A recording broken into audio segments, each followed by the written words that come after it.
ନମସ୍କାର, ଜୟ ଜଗନ୍ନାଥ। ଆସନ୍ତୁ ଜାଣିବା କେତେ ଗୁଡ଼ିଏ ଉପକାରୀ ଟିପ୍ସ।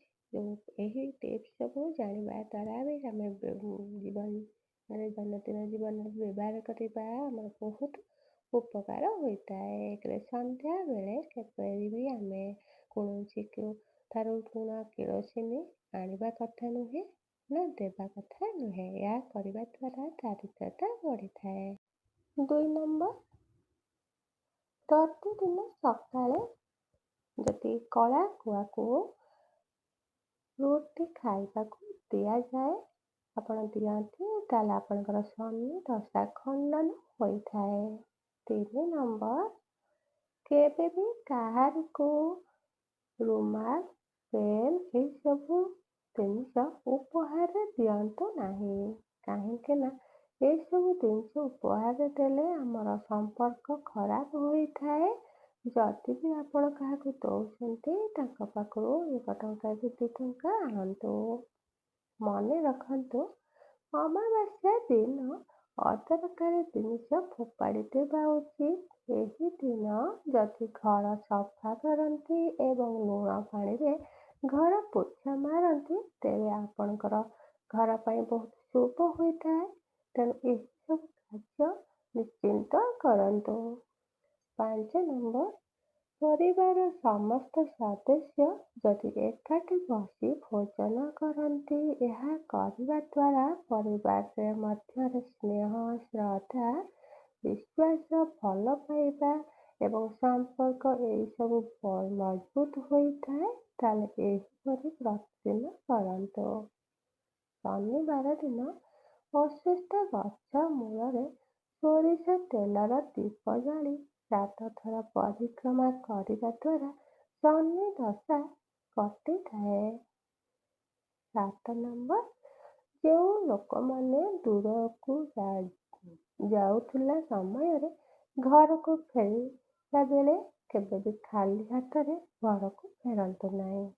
ଯେଉଁମାନେ ଏପରି କରନ୍ତି, ସେମାନେ ଧୀରେ ଧୀରେ ତାଙ୍କର ଘରେ ଦାରିଦ୍ର୍ୟତା ବୃଦ୍ଧି ପାଇବା ସହିତ ଘରେ ଅଶାନ୍ତି ଦେଖାଇଥାଏ। ତେଣୁ ଯୁଆଡ଼କୁ ଯାଉଛନ୍ତି, ଆପଣ ଯଦି ଘରକୁ ଫେରୁଛନ୍ତି, କିଛି ନା କିଛି ଜିନିଷ ସାଙ୍ଗରେ ଆଣିବା ଦ୍ୱାରା ଆପଣଙ୍କ ଘରେ ଖୁସିର ବାତାବରଣ ହେବା ସହିତ ଲକ୍ଷ୍ମୀ ସନ୍ତୁଷ୍ଟ ହୋଇଥାନ୍ତି ଏବଂ ଘରେ ସର୍ବଦା ଧନର ବୃଦ୍ଧି ହୋଇଥାଏ।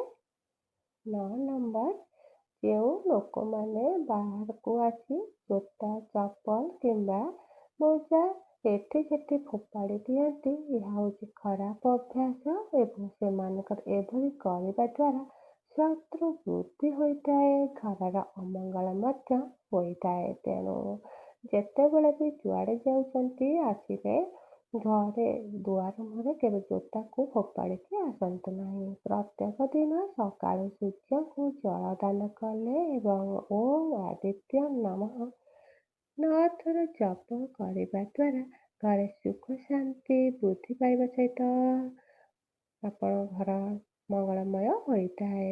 ଘର ଭିତରେ ବାସି ଫୁଲ କେବେ ରଖିବା ଉଚିତ ନୁହେଁ। ଏହାକୁ ସଙ୍ଗେ ସଙ୍ଗେ ଜଳରେ ଭସାଇ ଦେବା ଉଚିତ। ଘରେ ଠାକୁର ପୂଜା କରିବା ସମୟରେ କେବେ ବି ଜଳୁଥିବା ଦୀପ, କଳସ ଏକାଠି ରଖିବା ଉଚିତ ନୁହେଁ। ଏଗୁଡ଼ିକ ଅଲଗା ଅଲଗା ରଖିବା ଶୁଭପ୍ରଦ ହୋଇଥାଏ। ଶୋଇବା ସମୟରେ କେବେ ବି ସମ୍ପୂର୍ଣ୍ଣ ଘରକୁ ଅନ୍ଧାର କରିବା ଉଚିତ ନୁହେଁ। ଏହା ଅଶୁଭ ହୋଇଥାଏ। ତା ସହିତ ଭୟଙ୍କର ସ୍ୱପ୍ନ ଆସିବାର ସମ୍ଭାବନା ଥାଏ। ତେଣୁ ଘରକୁ ଅଳ୍ପ ଲାଇଟ୍ ବରଂ ଲଗେଇକି ବେଡରୁମରେ ଶୋଇବା ଉଚିତ। ପ୍ରତ୍ୟେକ ଲୋକ ସକାଳୁ ତାଙ୍କ ଘର ସାମ୍ନାରେ ତାଙ୍କର ଘର ଦାଣ୍ଡରେ ପାଣି ପକେଇବା ଉଚିତ। ପାଣି ସିଞ୍ଚନ ଯେଉଁ କରନ୍ତି, ପାଣିରେ ଧୋଇଲେ ମଧ୍ୟ ଆହୁରି ଭଲ ହୋଇଥାଏ। ଏହା କରିବା ଦ୍ୱାରା ଘରେ ଧନର ବୃଦ୍ଧି ହୋଇଥାଏ। ଘରର ଦୁଆର କାନ୍ଥରେ ଯଦି ନାଲି ଓ ହଳଦୀ ରଙ୍ଗର 5ଟି ଟୋପା ଘର କାନ୍ଥରେ ଦିଅନ୍ତି, ତାହେଲେ ଘରେ ଶୁଭମୟ ସମୟ ସବୁ ଆରମ୍ଭ ହୋଇଥାଏ। ରୋଷେଇ ଘରେ ସବୁଦିନ ସକାଳେ ଓ ସନ୍ଧ୍ୟାରେ ଧୂପ ଦୀପ ଦେଲେ ଅନ୍ନପୂର୍ଣ୍ଣା ଦେବୀ ସବୁବେଳେ ଆପଣଙ୍କ ଘରେ ବାସ କରନ୍ତି। ଆପଣଙ୍କ ଘରେ କେବେ ବି ଅଭାବ ଅନଟନ ଆସିନଥାଏ। କିଛି ଲୋକ ଘରର ଦ୍ୱାର କିମ୍ବା ଛାତରେ ତୁଳସୀ ଗଛ ରଖନ୍ତି, କିନ୍ତୁ ବାସ୍ତୁ ଅନୁସାରେ ତୁଳସୀ ଗଛ ସର୍ବଦା ଘରର ଉତ୍ତର କିମ୍ବା ପୂର୍ବ ଦିଗରେ ଘରର ସାମ୍ନାରେ ହିଁ ରଖିବା ଉଚିତ। ତୁଳସୀ ଗଛକୁ କେବେ ବି କ୍ଷୀର ମିଶ୍ରିତ ପାଣି ଅର୍ପଣ କରିବା ଉଚିତ ନୁହେଁ। ଏହା ଭୁଲରେ ମଧ୍ୟ କଲେ ଏହା ଗଛର ପ୍ରଭାବ ଖରାପ ହୋଇଥାଏ। ତେଣୁ ଏମିତି କେବେ କରନ୍ତୁ ନାହିଁ। ତୁଳସୀ ଗଛ କଳା କିମ୍ବା ଅନ୍ୟ କୌଣସି ଜିନିଷ ପକାଇବା ଦ୍ୱାରା ଏହା ପାପ ଲାଗିଥାଏ। ଏହି କାରଣରୁ ମାତା ତୁଳସୀ କ୍ରୋଧିତ ହୋଇ ଘରୁ ଚାଲି ଯାଆନ୍ତି। ଅଧିକ ଥଣ୍ଡା ଲସି ପିଇବା ଦ୍ୱାରା ଆଣ୍ଠୁଗଣ୍ଠି ଯନ୍ତ୍ରଣା ହୋଇଥାଏ। ସେଥିପାଇଁ ବେଶୀ ଥଣ୍ଡା ଲସି ପିଇବା ଉଚିତ ନୁହେଁ। 21 ନମ୍ବର, ରାତିରେ ଶୋଇବା ପୂର୍ବରୁ ଘରେ କର୍ପୂର ଜାଳିବା ଉଚିତ। ଆପଣଙ୍କର ବିଛଣା ପାଖରେ ଏବଂ ପାଣି ବୋତଲ ମଧ୍ୟ ଏକ ରଖନ୍ତୁ ଏବଂ ସକାଳେ ସେହି ପାଣିକୁ ଫିଙ୍ଗି ଦିଅନ୍ତୁ। ଦେଖିବେ ଆପଣଙ୍କର ଘରର ଦାରିଦ୍ର୍ୟତା କମିବା ସହିତ ଘରେ ଶାନ୍ତି ଶୃଙ୍ଖଳା ବଢ଼ିଥାଏ। ସର୍ବଦା ଦକ୍ଷିଣ କିମ୍ବା ପଶ୍ଚିମ ଦିଗକୁ ମୁଣ୍ଡ ରଖି ଶୋଇବା ଉଚିତ। କେବେ ବି ଭଙ୍ଗା କିମ୍ବା ଭାଙ୍ଗି ଯାଇଥିବା ବିଛଣାରେ ଶୋଇବା ଉଚିତ ନୁହେଁ।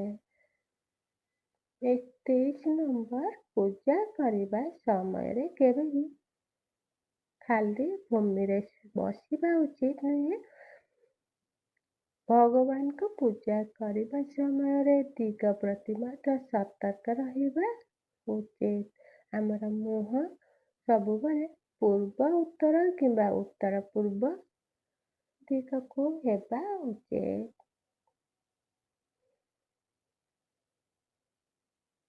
24 ନମ୍ବର, ପୂଜା ପାଇଁ କେବେ ବି ତମ୍ବା ପାତ୍ରରେ ଚନ୍ଦନ ବ୍ୟବହାର କରନ୍ତୁ ନାହିଁ। ସବୁବେଳେ ଦୀପ ତଳେ ଚାଉଳ ରଖନ୍ତୁ। ହିନ୍ଦୁ ଧର୍ମରେ 5 ଦେବତାଙ୍କ ପ୍ରତିଦିନ ପୂଜା କରିବା ପରାମର୍ଶ ଦିଆଯାଇଥାଏ। 25 ନମ୍ବର, ରାତିରେ ଶୋଇବା ପୂର୍ବରୁ ଗାଧୋଇବା ଅନେକ ଲାଭଦାୟକ ଅଟେ। ତେଣୁ ଶୋଇବା ପୂର୍ବରୁ ଗାଧାନ୍ତି ଆମର ଯେତିକ ଦିନ ସାରା ଥକାନ ସହିତ ଚିନ୍ତା ସବୁ ଆମ ମନକୁ ଶାନ୍ତ କରିଥାଏ। ତେଣୁ ଗାଧେଇଲେ ମନ ହାଲକା ହେଇଥାଏ, ନିଦ ମଧ୍ୟ ଭଲ ହୋଇଥାଏ। ତେଣୁ ଗାଧେଇକି ଶୋଇଲେ ବହୁତ ଉପକାର ମିଳିଥାଏ। ନମସ୍କାର। ଏହି ଭିଡ଼ିଓଟି ଆପଣଙ୍କୁ ଯଦି ଭଲ ଲାଗିଥିବ ଦୟାକରି ଭିଡ଼ିଓଟି ଲାଇକ୍ ସେୟାର କରିବେ ଏବଂ ଯଦି ଚ୍ୟାନେଲଟାକୁ ସବସ୍କ୍ରାଇବ୍ ନାହିଁ କରିଥିବେ ତାହେଲେ ଦୟାକରି ଚ୍ୟାନେଲଟି ସବସ୍କ୍ରାଇବ୍ କରିବା ସହିତ ବେଲ୍ ଆଇକନ୍କୁ କ୍ଲିକ୍ କରିବେ। ନମସ୍କାର, ଜୟ ଜଗନ୍ନାଥ। ଆପଣ ସମସ୍ତଙ୍କ ଦିନଟି ଆଜି ଭଲରେ କଟୁ। ନମସ୍କାର।